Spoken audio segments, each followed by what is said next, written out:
We've grown used to a world with Livewire in it.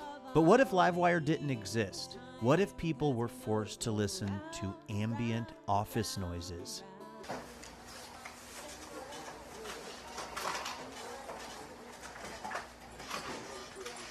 Or drive time radio? And you're listening to Drive Time with Gary Wanks. And the Wiz! Coming at you with pranks on unsuspecting people. That's right. Truly hurtful pranks that truly hurt. Let's do this. Or motivational workout apps? Feel that burn. Is it burning? Are you feeling it burn? It should be burning and you should be feeling it. Both of these things should be happening. Without Livewire, you miss the great ideas, literature, and music our guests bring into your life. So your conversations are, well, they're not great. There's a lot of different kinds of fruit. There are. I think that's all of them. All the fruits. All of them.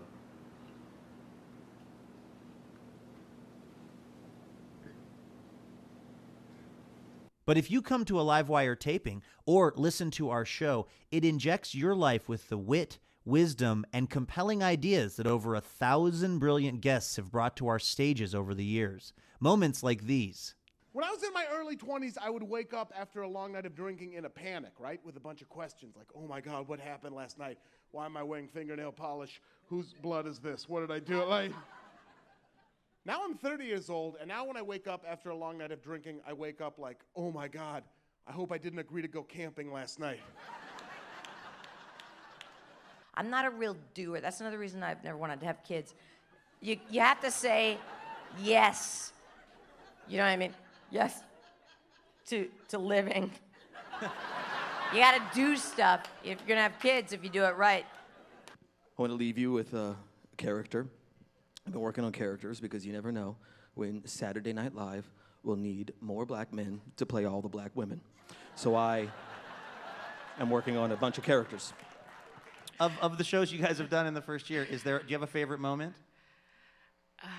Yeah, I have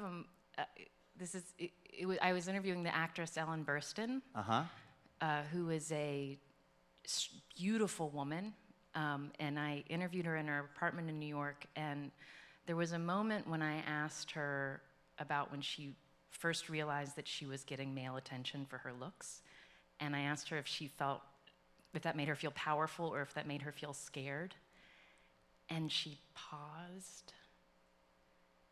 And then she went on to explain that she didn't feel she felt neither powerful nor scared. She felt like she needed it because she didn't have a great relationship with her father. So the best place to get to study story, is to go to support groups where people are telling their story every week and they are so good at it.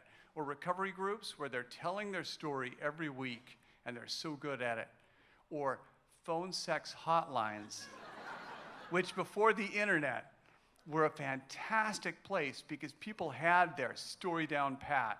They knew exactly what they wanted and they knew how to tell that story.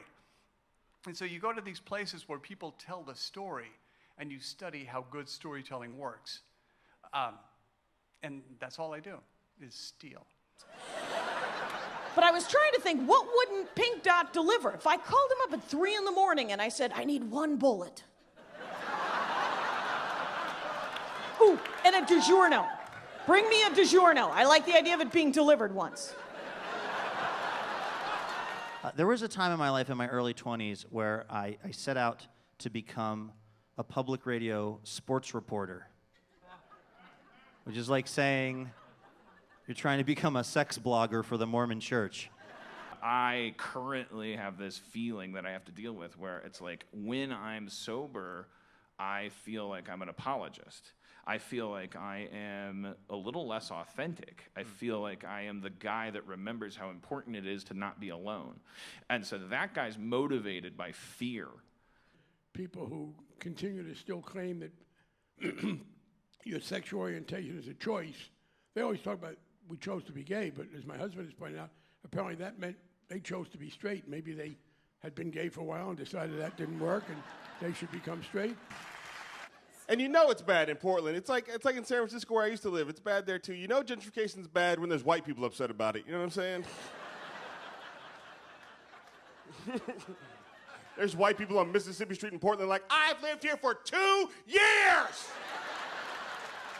2 years, damn it! I remember when that coffee shop was a different coffee shop! Livewire guests offer up new ways of thinking and memorable moments that we hope make everyone a little happier, a little smarter, and make brunch like a million times more interesting. That's what I think we can do. But I'm just one guy, so don't take my word for it. What do you guys think? We agree completely! They seem trustworthy. Now I gotta go do a show. Livewire is your cultural curator, your access to the most interesting, funny, innovative minds and music from the Northwest and beyond. No, I love the variety. I think it's well produced. There's a lot of fun. The engagement with the audience is fantastic. I love the guest, from the music to the authors and other celebrities or semi-celebrities you have on. It's amazing what you guys can pull together comedically on the spot. So, yeah, it's a great show.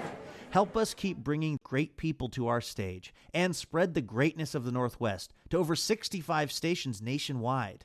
Give whatever you can today and listen tomorrow, because what you hear next just might make your life a little more colorful. You and I will be fine, 'cause we're going home. Home, home, home, home, home.